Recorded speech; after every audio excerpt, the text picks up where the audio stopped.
Hello and welcome to the lecture. इस lecture में जो टॉपिक हम शुरू करने जा रहे हैं वो है medieval history SSC PYQs part 1। Lecture की शुरुआत से पहले हर बार की तरह इस बार भी एक छोटा सा डिस्क्लेमर है, एक छोटा सा अस्वीकरण है जो कि हमें यहाँ समझना बहुत ज़रूरी है इससे पहले कि हम आगे प्रस्थान करें। तो डिस्क्लेमर कुछ इस प्रकार से है। The images, text and other materials used in our presentations are for educational purposes only. We respect the intellectual property rights of the original creators and owners. If you are the owner and have any concerns or issues, please contact us at sathi@iitk.ac.in and we shall remove the same. पहला प्रश्न है, निम्नलिखित dynasties को उनके सही क्रम में लगाएं। तुगलक, लोधी, सैयद, इल्बारी, खिलजीस। विकल्प है 1 2 3 4 5, 5 4 3 2 1, 2 4 5 3 1, 4 5 1 3 2। सही उत्तर देने के लिए आप सभी के पास 10 सेकंड का समय है। समय शुरू होता है अब।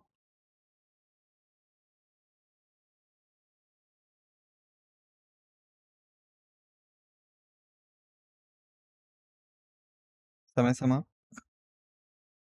सही उत्तर है यहाँ पे डी 4 5 1 3 2। स्पष्टीकरण, सबसे पहले इल्बारी तुर्क्स थे, इन्हीं को हम लोग जानते हैं ममलूक डायनेस्टी के नाम से या फिर स्लेव डायनेस्टी के नाम से भी, क्योंकि इसकी जो शुरुआत की थी वो की थी किसने? कुतुबुद्दीन ऐबक ने।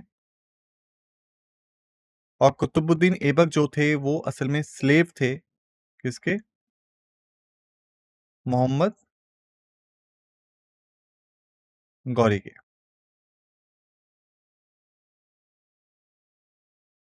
अगला है खिलजी डायनेस्टी, फिर है तुगलक डायनेस्टी, फिर है सैयद डायनेस्टी और एंड में है लोधी डायनेस्टी। और ये पांचों जो डायनेस्टीज थी ये असल में आती हैं दिल्ली सल्तनत के अंतर्गत। अगला प्रश्न है कि लोधी डायनेस्टी को किसने स्थापित किया था? विकल्प हैं इब्राहिम लोधी, सिकंदर लोधी, बहलोल लोधी या फिर खिजर खान। सही उत्तर देने के लिए आप सभी के पास 10 सेकंड का समय है। समय शुरू होता है अब।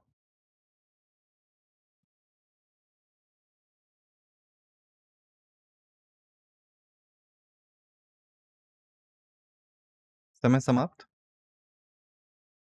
सही उत्तर है यहाँ पे सी बहलोल लोधी।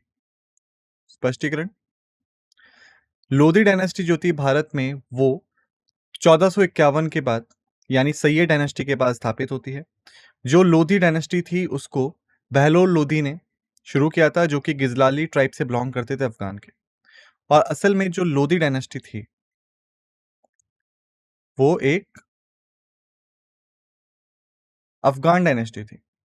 बहलोल लोधी को जाना जाता है उनकी जेनसिटी के लिए, कि कैसे वो अपने नोबल्स के साथ डील करते थे। बेसिकली जो सुल्तान का कॉन्सेप्ट था कि सुल्तान जो है वो गॉड का रूप है, इस कॉन्सेप्ट को अफगान्स ने चेंज कर दिया और कुछ इस प्रकार से बना दिया कि जो सुल्तान है वो असल में नोबल्स का ही एक प्रतीक है।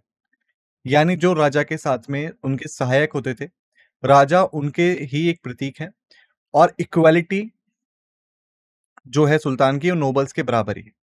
लेकिन जो तुर्क कॉन्सेप्ट था कि जो राजा है वो सुप्रीम है और भगवान के बराबर है या अल्लाह के बराबर है, अफगान्स ने इस कॉन्सेप्ट को चेंज करके कर दिया कि जो राजा है वो कोई भी भगवान के या अल्लाह के बराबर नहीं है, बल्कि वो अपने नोबल्स के बराबर ही है।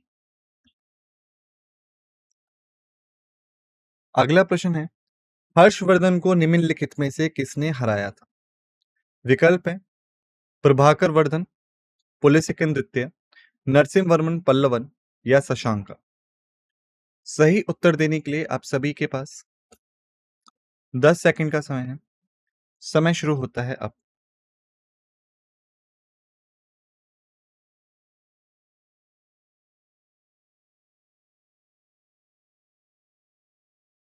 समय समाप्त।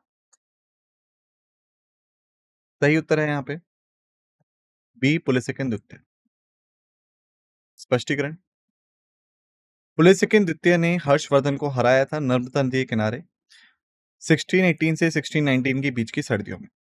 पुलसिकन द्वितीय जो थे उसके बाद वो एक संधि साइन करते हैं हर्षवर्धन के साथ में, जिसकी वजह से नर्मदा नदी जो है वो एक बॉर्डर बन गई थी चालुक्य एम्पायर के बीच में और हर्षवर्धन एम्पायर के बीच में।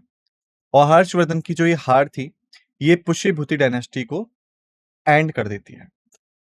देखिए यदि हम बात करें इसके बारे में, सबसे पहले आपको नाम याद रखना है वर्धन डायनेस्टी का।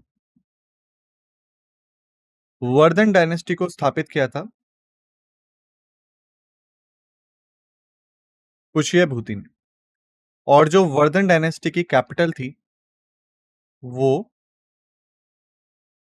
थानेश्वर थी, जो कि आज के समय में हरियाणा राज्य में पड़ता है। ठीक है। वहीं पे वर्धन डायनेस्टी के जो सबसे पावरफुल रूलर माने जाते हैं वो हर्षवर्धन माने जाते हैं। यहीं पे हम बात करें चालुक्यास की, तो चालुक्यास जो थे वो असल में 3 डायनेस्टीज में बटे हुए थे, या हम कहें चालुक्यास जो थे वो 3 थे। सबसे पहला केवल चालुक्यास, दूसरा ईस्टर्न चालुक्यास, और तीसरा था वेस्टर्न चालुक्यास। सबसे पहले जो चालुक्य डायनेस्टी आई वो थी चालुक्यास, जिनको हम बादामी चालुक्यास के नाम से भी जानते हैं क्योंकि इनकी कैपिटल थी। ईस्टर्न चालुक्यास चालुक्यास के बाद में आते हैं और इनकी राजधानी वेंगी थी, इसलिए हम इन्हें कई बार वेंगी चालुक्यास के नाम से भी जानते हैं। वेस्टर्न चालुक्यास सबसे आखिर में है और इनकी राजधानी कल्याणी थी, इसलिए हम इन्हें कई बार कल्याणी चालुक्यास के नाम से भी जानते हैं। और जो चालुक्यास थे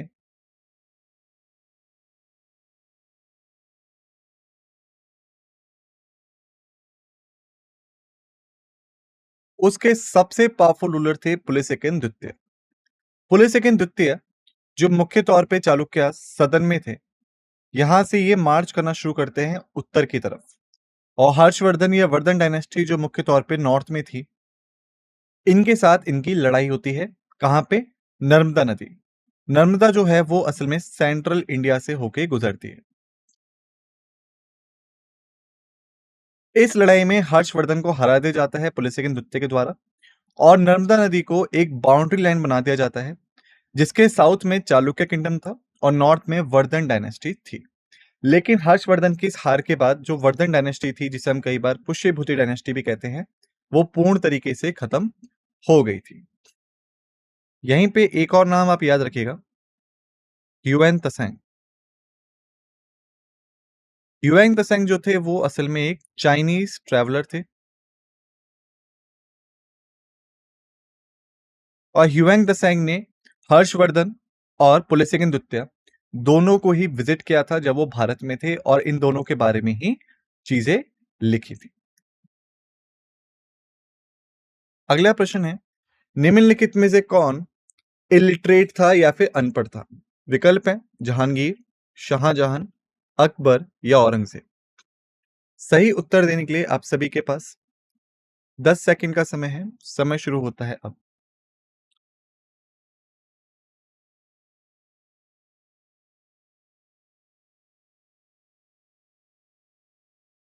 समय समाप्त।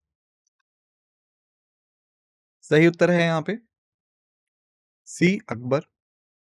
स्पष्टीकरण। अकबर को इलिटरेट और अनएजुकेटेड माना जाता है, जिन्होंने केवल 13 साल की उम्र में जो सत्ता थी वो संभाली जब उनके फादर हुमायूं की डेथ हो जाती है। 1556 से 1605 तक उनका राज रहता है। इस टाइम पे मुगल पावर को पूरे इंडियन सबकॉन्टिनेंट में फैला देते हैं। तो यदि हम बात करें इसके बारे में, तो जो हुमायूं थे, जो उस टाइम पे मुगल एम्परर थे, इनकी मौत हो जाती है कहाँ पे? दिल्ली में। दिल्ली में कहाँ पे? दीन ए पनाह, जो एक लाइब्रेरी थी, उसकी सीढ़ियों से गिर के हुमायूं की मौत हो जाती है, जिस टाइम पे अकबर सिर्फ 13 साल के थे। और ये उस समय कहाँ थे? कन्नौर में। कन्नौर जो कि पंजाब में था। यहाँ पे इनको राजा बना दिया जाता है हुमायूं के मरने के बाद। लेकिन ये बहुत ही छोटे थे उस उम्र में। और ठीक इसी टाइम पे 1556 में होता है आपका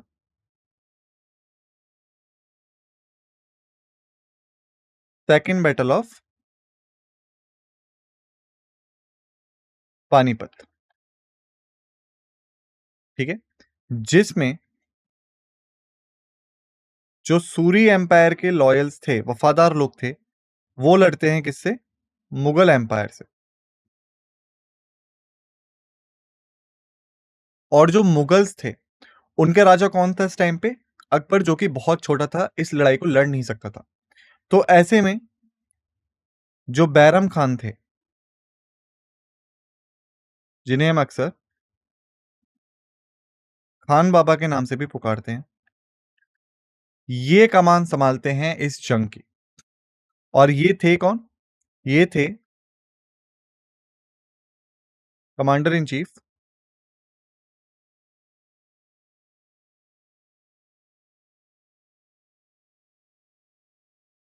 सफाविद एम्पायर के, जो कि आज के टाइम के प्रेजेंट डे ईरान में था। बैरम खान मुगल्स की तरफ से लड़ते हैं और सूरी एम्पायर के लॉयल्स को हरा देते हैं, यानी सेकंड बैटल ऑफ पानीपत में किसकी जीत होती है? मुगल एम्पायर की जीत होती है। अकबर के राजा बनने के बाद उन्होंने जो पॉलिसी अपनाई, वो थी अलायंस पॉलिसी। यानी जो आसपास के किंगडम्स थे, उनसे लड़ाई करने की बजाय उनसे दोस्ती कर ली जाए। और अलायंस में सबसे जो मेन था, वो था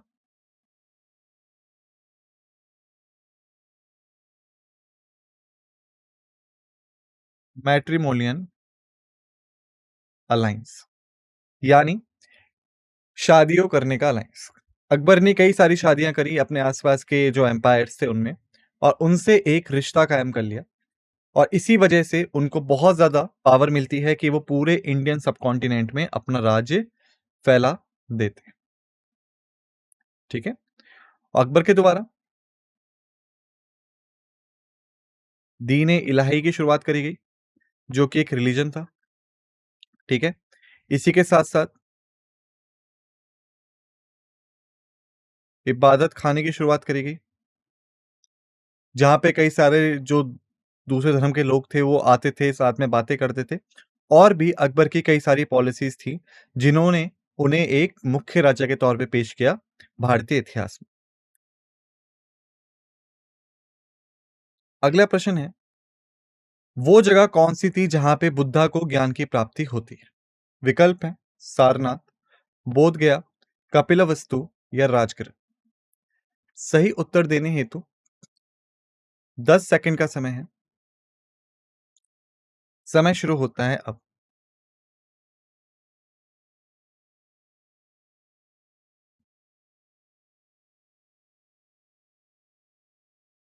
समय समाप्त।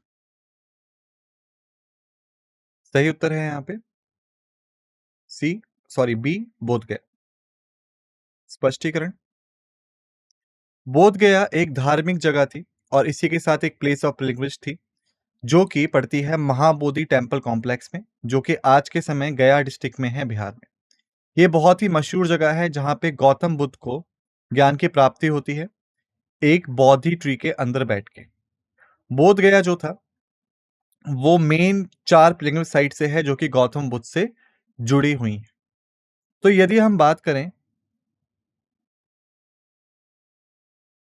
गौतम बुद्ध के बारे में, तो गौतम बुद्ध का जो असली नाम था वो था सिद्धार्थ। ठीक है। कपिला वस्तु के राज परिवार में इनका जन्म होता है और इनकी जो जिंदगी बदलती है वो 4 साइन से बदलती है। यानी एक बार जब ये अपने राज्य में घूम रहे थे तो ये 4 चीजें देखते हैं, जिनमें शामिल था एक बीमार व्यक्ति, एक मरा हुआ व्यक्ति, एक बूढ़ा व्यक्ति और एक साधु। इन 4 को देखने के बाद ये अपना राजपाट त्याग देते हैं और अपने घर से निकल पड़ते हैं सत्य की खोज में कि जीवन का अर्थ क्या है। वहीं पे इसी बीच में इनकी मुलाकात होती है अलारा कल्मा से और बाद में यही इनके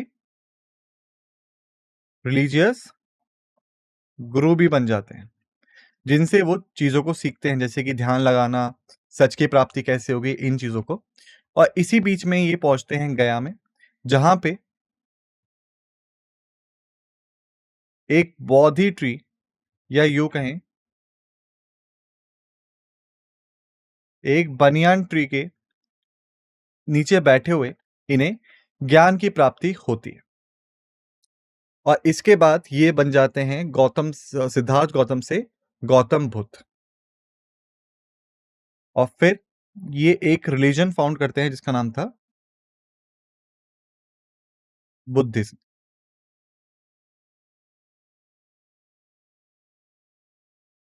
अगला प्रश्न है, जो कोरोनेशन है शिवाजी का वो कब हुआ? विकल्प है 1627 में, 1674 में, 1680 में या 1670 में। सही उत्तर देने के लिए 10 सेकंड का समय है। समय शुरू होता है अब।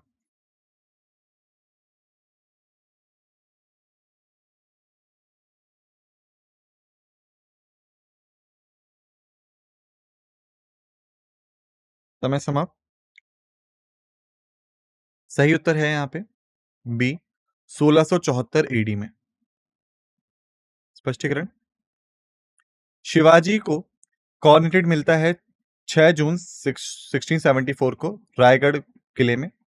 और ये जो सेरेमनी थी ये शास्त्रों के अकॉर्डिंग करी गई थी विश्वेश्वर और घाघा भट्ट के द्वारा, जो वाराणसी से बिलोंग करते थे। छत्रपति शिवाजी महाराज को जाना जाता है एक योद्धा राजा के तौर पे, जिनकी जो ब्रेवरी थी या चिवलेरी थी उसके कारण मराठा एम्पायर स्थापित होता है। और उसके बाद जो डेक्कन रीजन था,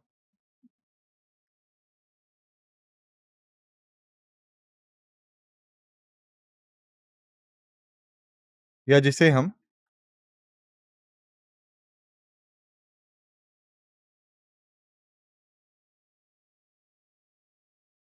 दक्षिण पंथ के नाम से जानते हैं, वहां पे ये अपने आप को स्थापित करते हैं। और वहीं पे जो मराठा एम्पायर था वो बहुत बड़ा एक ताकत बन के उभरता है। और शिवाजी जो थे वो वहां के अब तक के सबसे बड़े राजा माने जाते हैं। अगला प्रश्न है कि वो मराठा संत जो कि कंटेम्पररी थे शिवाजी के, उनका नाम क्या था? विकल्प है संत एकनाथ, संत तुकाराम, संत ध्यानेश्वर या नामदेव। सही उत्तर देने के लिए 10 सेकंड का समय है। समय शुरू होता है अब।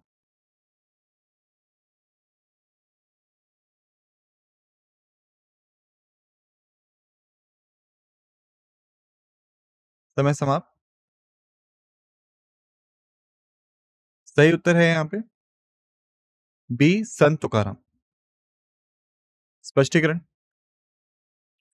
शिवाजी जो कि एक महान मराठा राजा थे और इसके साथ साथ जो नेशनलिस्ट ट्रेडिशन था उसके भी फाउंडर थे, वो कंटेम्पररी थे तुकाराम के। तुकाराम ने ही शिवाजी को रामदास से मिलाया था और रामदास ने जो भी उनकी धार्मिक शिक्षा थी या स्पिरिचुअल एजुकेशन थी वो शिवाजी को दी थी। अगला प्रश्न है, निम्नलिखित में से कौन गौतम बुद्ध के टीचर थे? विकल्प है पाणिनि, अलारा कल्मा, कापिला, पतंजलि। सही उत्तर देने के लिए आप सभी के पास 10 सेकंड का समय है। समय शुरू होता है अब।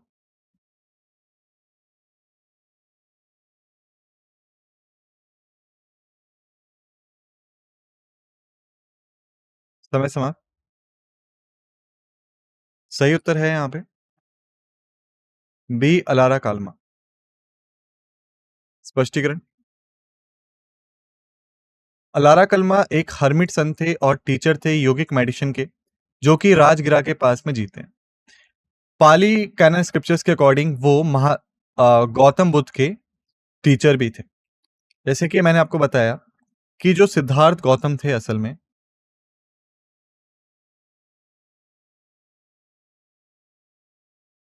जब वो अपना घर वगैरह छोड़ के सत्य की खोज में निकलते हैं, तब वो मिलते हैं किससे?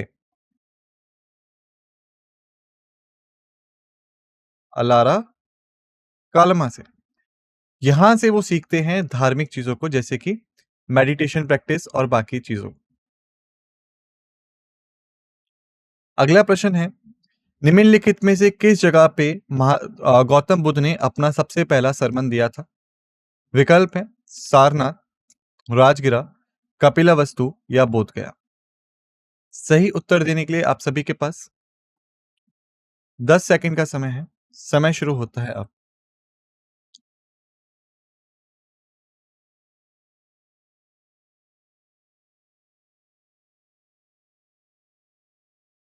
समय समाप्त।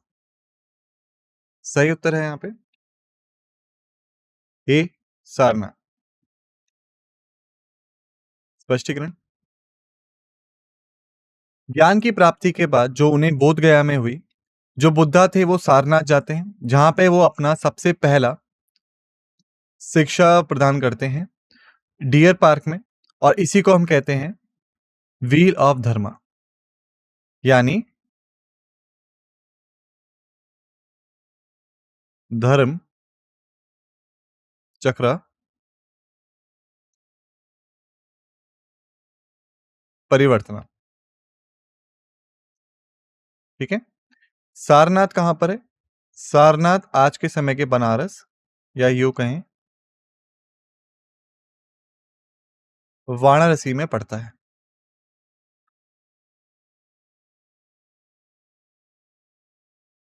अगला प्रश्न है, उस मुगल राजकुमार का नाम बताइए जिसने भागवत गीता को फारसी में ट्रांसलेट किया, यानी भगवत गीता को पर्शियन में ट्रांसलेट किया। विकल्प है दारा शुको, सुलेमान शुको, खुसरो या मुराद। सही उत्तर देने के लिए आप सभी के पास 10 सेकंड का समय है। समय शुरू होता है अब।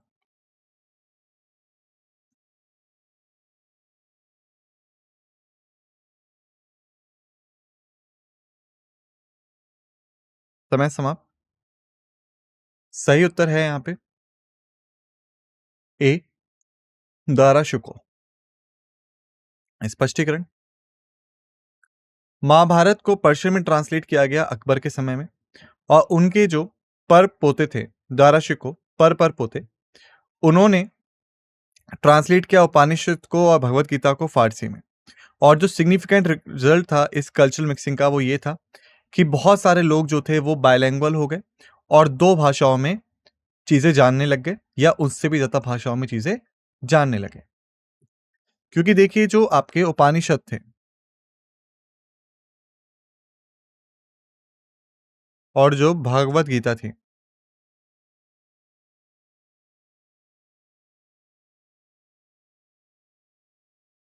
ये दोनों ही ओरिजिनली लिखी गई थी किसमें? संस्कृत में। इसको बाद में जब पर्शियन में ट्रांसलेट कर दिया गया, तो अब लोग इन्हें दो भाषाओं में पढ़ सकते थे, या तो संस्कृत या फिर पर्शियन। इसी के साथ साथ कई और भाषाओं में भी जो लोकल लोग बोलते थे उसमें इनका ट्रांसलेट होता चला गया।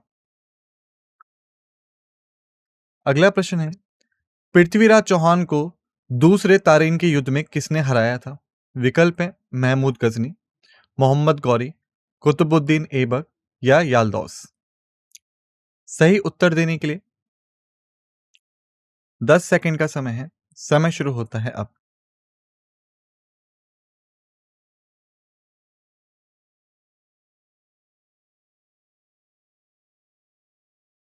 समय समाप्त। सही उत्तर है यहाँ पे बी मोहम्मद गौरी। स्पष्टीकरण। 1191 में जब पहला तरेन का युद्ध होता है, तो पृथ्वीराज चौहान हरा देते हैं मोहम्मद गौरी को।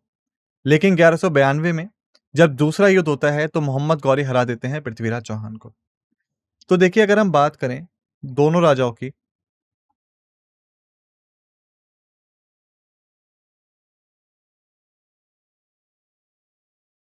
तो मोहम्मद गौरी और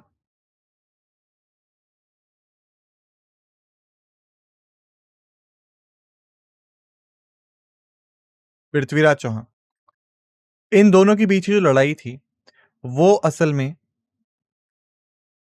दोयाब रीजन को लेके थी। दोयाब रीजन यानी वो क्षेत्र जो यमुना और गंगा नदी के बीच में पड़ता है। इन दो नदियों के बीच का क्षेत्र था, उसे कब्जाने की लड़ाई थी। क्यों? क्योंकि ये बहुत ज्यादा फर्टाइल था एग्रीकल्चर को लेके। तो जब पहला युद्ध हुआ तारेन का, उसमें पृथ्वीराज चौहान ने मोहम्मद गौरी को हरा दिया। इसके बाद मोहम्मद गौरी ने भटिंडा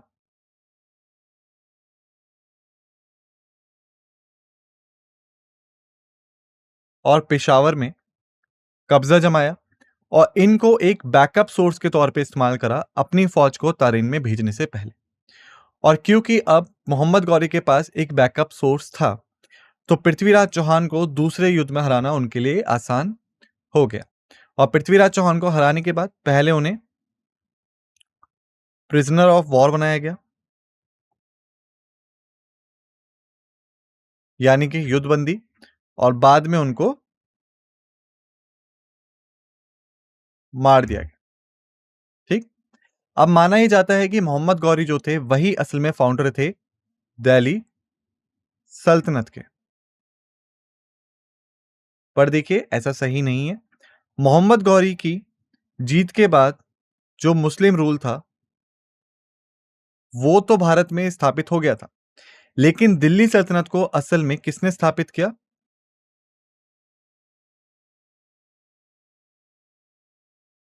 कुतुबुद्दीन ऐबक ने, जो कि कौन थे? स्लेव थे किसके? मोहम्मद गौरी के। तो मुस्लिम रूल और दिल्ली सल्तनत की शुरुआत दो अलग अलग लोगों ने करी, ये चीज याद रखिएगा। अगला प्रश्न है कि नाना फाड़नवीस का असली नाम क्या था? विकल्प है महादाजी सिंधिया, तुकोजी होलकर, नारायण राव, बालाजी जनार्दन भानु। सही उत्तर देने के लिए 10 सेकंड का समय है। समय शुरू होता है अब।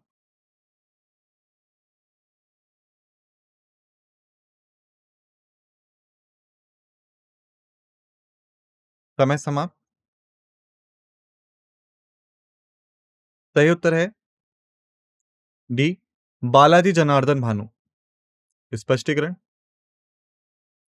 नाना फाड़नवीस, जिन्हें बालाजी जनार्दन भानु के नाम से जानता है, एक इन्फ्लुएंशियल मिनिस्टर और स्टेटमेंट थे मराठा एम्पायर के, जब पेशवा एडमिनिस्ट्रेशन था पुणे, भारत में। अगला प्रश्न है, जो प्रयाग शहर था उसका नाम इलाहाबाद किसने करा, जिसका मतलब था सिटी ऑफ अल्लाह? विकल्प है औरंगजेब, अकबर, शाहजहां या बहादुर शाह जफर। सही उत्तर देने के लिए 10 सेकंड का समय है। समय शुरू होता है अब।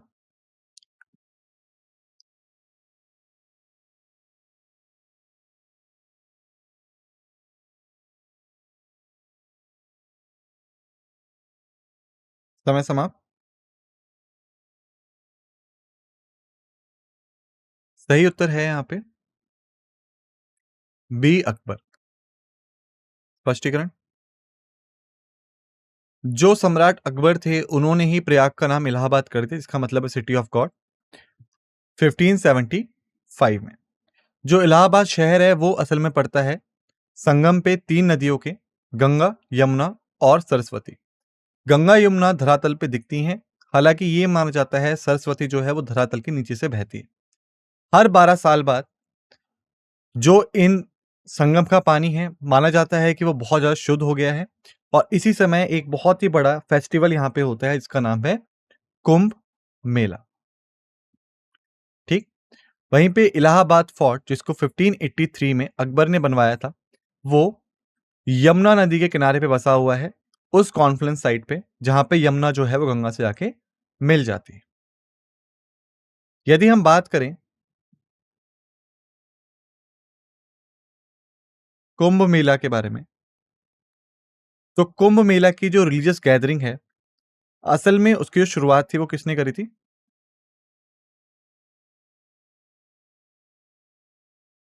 हर्षवर्धन ने करी थी, जो कि कौन थे?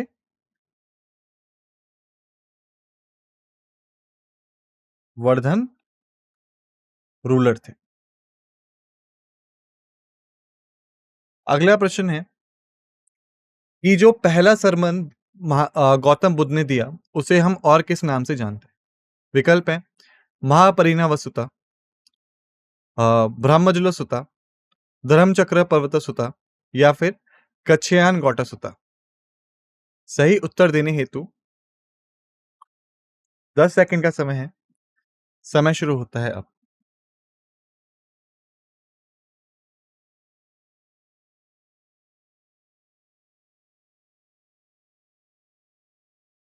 समय समाप्त।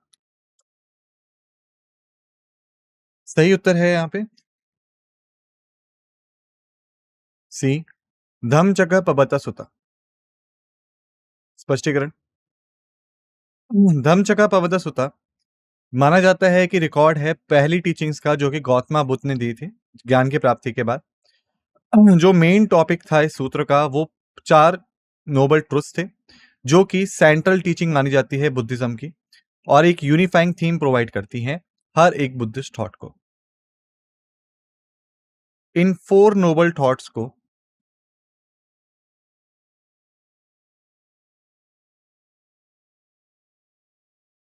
हम एक और नाम से जानते हैं, जिसे हम कहते हैं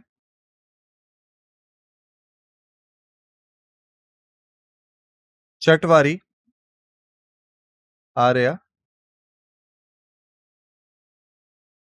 सत्यानी। चटवारा आर्य सत्यानी जो है, ये 4 ट्रुथ से मिलके बना है, और वो 4 ट्रुथ क्या है?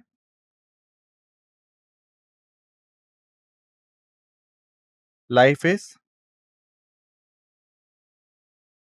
Full of sorrow,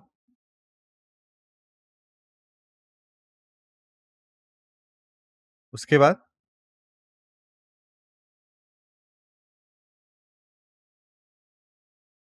there is cause for sorrow,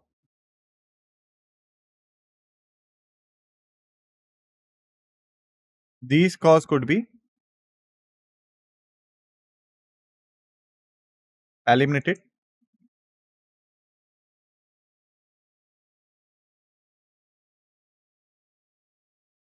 enlightenment is the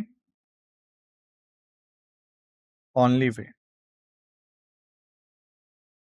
life दुखों से भरी हुई है, इन दुखों के पीछे कोई कारण है, इन कारणों को खत्म किया जा सकता है, ज्ञान की प्राप्ति ही इन कारणों को खत्म कर सकती है। ये 4 चटवारी आर्य सत्यानी या 4 नोबल थॉट्स थे, जो कि उन्होंने सबसे पहले सरमन में दिए, जो कि कहां होता है हमारा?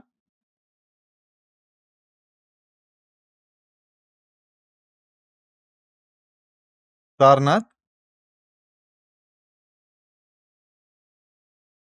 बनारस।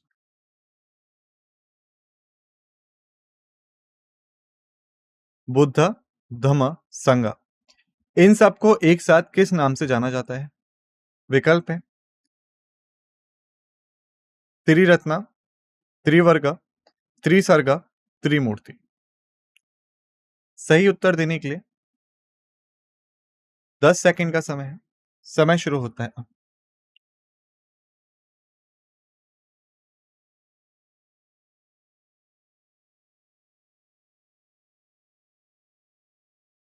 समय समाप्त। सही उत्तर है यहाँ पे ए, त्रिरत्न। स्पष्टीकरण। जो त्रिरत्न है बुद्धिज्म के, जहां पे बुद्धिस्ट जो हैं वो अपने धर्म को मानते हैं और गाइडेंस प्राप्ति के लिए देखते हैं, वो है बुद्धा, यानी महात्मा बुद्ध। धम्मा उनके जो विचार थे वो। संघ जो बुद्धिस्ट कम्युनिटी है। अगला प्रश्न है, जो पुलिसिकन दुत्ते थे वो एक महान राजा थे किस डायनेस्टी से? विकल्प है कल्याणी चालुक्यास से, पल्लवास काची से, तमिल चोल से या फिर बदामी चालुक्यास से। सही उत्तर देने हेतु 10 सेकंड का समय है। समय शुरू होता है अब।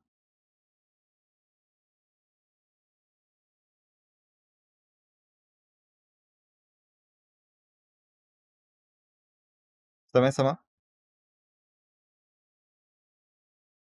सही उत्तर है डी, चालुक्यास ऑफ बदामी।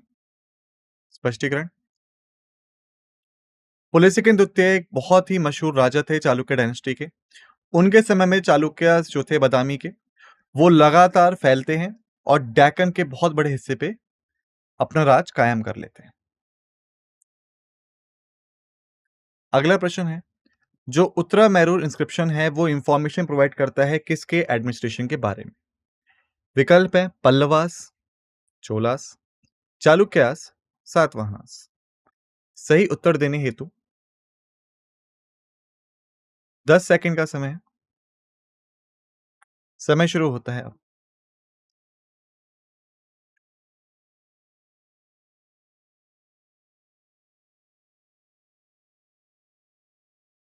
समय समाप्त। सही उत्तर है यहाँ पे बी, चोलास। स्पष्टीकरण। एक इंस्क्रिप्शन जो 8th सेंचुरी एडी में उत्तरामूर टेम्पल पे डिस्क्राइब किया गया था, वो दिखाता है कॉन्स्टिट्यूशन को, लोकल काउंसिल को, एलिजिबिलिटी को और डिस्क्वालिफिकेशंस को उन कैंडिडेट्स की, और किस हिसाब से उनका सिलेक्शन होगा, क्या उनकी ड्यूटीज रहेंगी, क्या उन पर रोक टोक रहेगी, जो कि एडमिनिस्ट्रेटर होंगे किसके? चोल डायनेस्टी के। अगला प्रश्न है, लोधी डायनेस्टी के फाउंडर कौन थे? विकल्प है बहलोल लोधी, सिकंदर शाह लोधी, जलाल खान लोधी, इब्राहिम लोधी। सही उत्तर देने हेतु 10 सेकंड का समय है। समय शुरू होता है अब।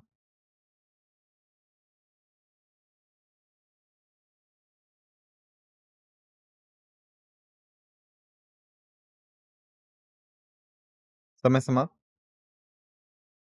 सही उत्तर है यहाँ पे बहलोल लोधी।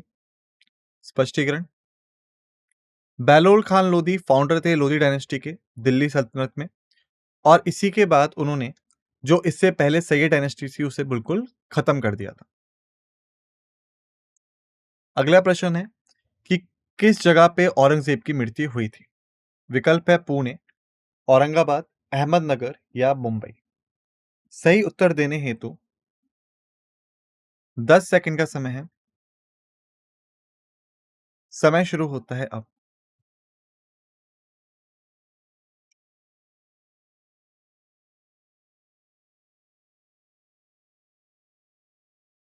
समय समाप्त। सही उत्तर है बी, औरंगाबाद। स्पष्टीकरण। मुगल सम्राट औरंगजेब या आलमगीर जो सबसे ज्यादा नफरत किए जाने वाले राजाओं में से एक है भारतीय इतिहास में, ये 6वें मुगल एम्परर थे जिसने लगभग पूरे साउथ एशिया पे 39 साल तक राज किया। औरंगजेब का जन्म 3 नवंबर 1618 में दाहोद में गुजरात में होता है। ये तीसरे बेटे और 6वें बच्चे थे शाहजहां और मुमताज महल के। इनकी मौत प्राकृतिक तरीके से होती है 1707 में, जब ये 90 साल के थे, और मौत हुई कहाँ? औरंगाबाद। अगला प्रश्न है, निम्नलिखित में से कौन बुद्धिज्म का सेक्ट नहीं है? विकल्प है महायान, हिनायान, दिगंबर, तेरावाड। सही उत्तर देने हेतु 10 सेकंड का समय है। समय शुरू होता है अब।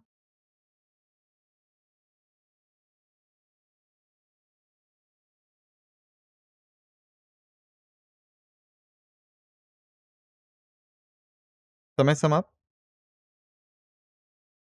सही उत्तर है यहाँ पे सी, दिगंबर। स्पष्टीकरण।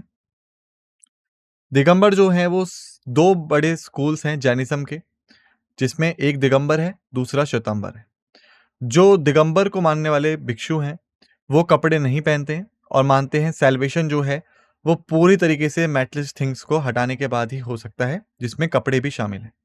दिगंबर सेक्ट वर्शिप करता है आइडल्स को, जो कि किसी भी सिंगल पीस ऑफ थ्रेड्स को नहीं पहनते हैं। अगला प्रश्न है, निम्नलिखित में से किसने अमोघ वर्षा किताब लिखी थी और वो एक राष्ट्रकूटा राजा थे? विकल्प है आदि पुराण, गणित सार संग्रह, सत्यायना या कविराज मार्ग। सही उत्तर देने के लिए 10 सेकंड का समय है। समय शुरू होता है अब।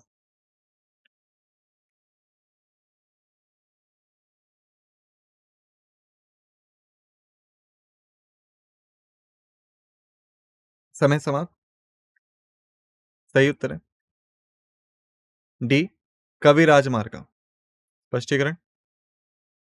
अमोघ वर्षा प्रथम फॉलोअर थे दिगंबर ब्रांच के जैनिज्म के, और उन्होंने ही कविराज मार्ग लिखी थी, जो कि एक लैंडमार्क लिटरेरी वर्क है कन्नड़ लैंग्वेज में और एक गाइड बुक है भविष्य में आने वाले कवियों और स्कॉलर्स के लिए, और कई सेंचुरीज तक ये रहेगी। अगला प्रश्न है, निम्नलिखित में से किसने कैलाशनाथ मंदिर को बनवाया था एलोरा में? विकल्प है राजेंद्र प्रथम, महेंद्र वर्मन प्रथम, कृष्णा प्रथम या गोविंद प्रथम। सही उत्तर देने हेतु 10 सेकंड का समय है। समय शुरू होता है अब।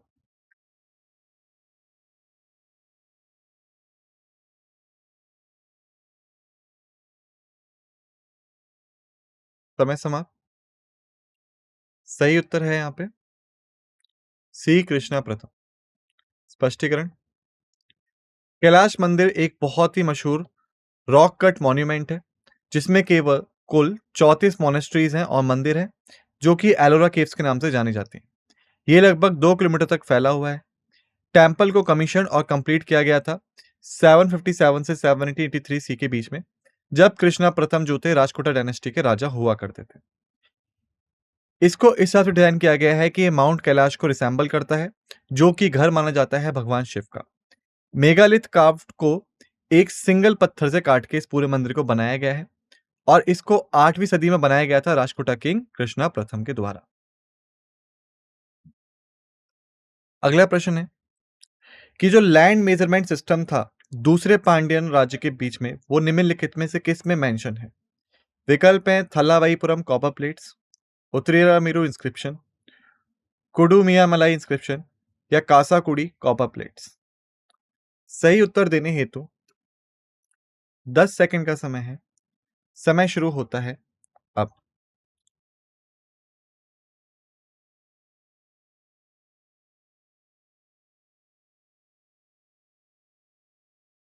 समय समाप्त। सही उत्तर है ए, थलावाईपुरम कॉपर प्लेट्स। स्पष्टीकरण। थलावाईपुरम कॉपर प्लेट जो कि 1018 एडी से 1054 के बीच में आती है और पांड्या किंग्स के द्वारा बनवाई गई है, वो दिखाती है जाइंट वेव्स और सुनामी को, जिसने कि पांड्यन एम्पायर को इफेक्ट किया था। अगला प्रश्न है, प्रतिहार डायनेस्टी का सबसे महान राजा कौन था? विकल्प हैं भोज, जिन्हें मीर भोज के नाम से भी जाना जाता है, दंती दुर्ग, नागभट्ट द्वितीय या वत्सराज। सही उत्तर देने हेतु 10 सेकंड का समय है। समय शुरू होता है अब।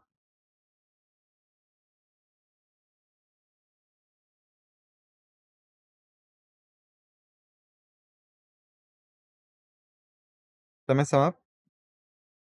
सही उत्तर है यहाँ पे ए, भोज, जिन्हें मिहिर भोज के नाम से भी पुकारा जाता है। स्पष्टीकरण।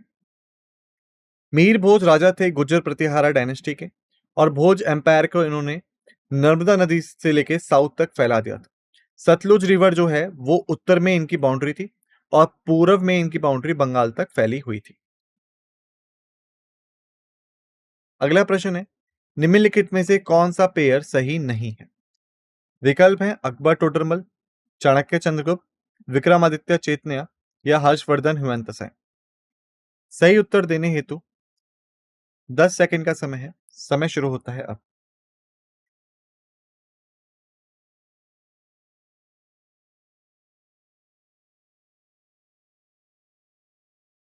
समय समाप्त। सही उत्तर है यहाँ पे सी, विक्रमादित्य चैतन्य। स्पष्टीकरण, श्री चैतन्य महाप्रभु जो कि एम्पायर में आते हैं एम्परर प्रतापरुद्रा के टाइम पे, जो गजापति एम्पायर से बिलोंग करते थे। 18 साल तक वो पुरी में रुकते हैं। इसी के साथ हमने कर लिया है इस लेक्चर को समाप्त। आप सभी का धन्यवाद।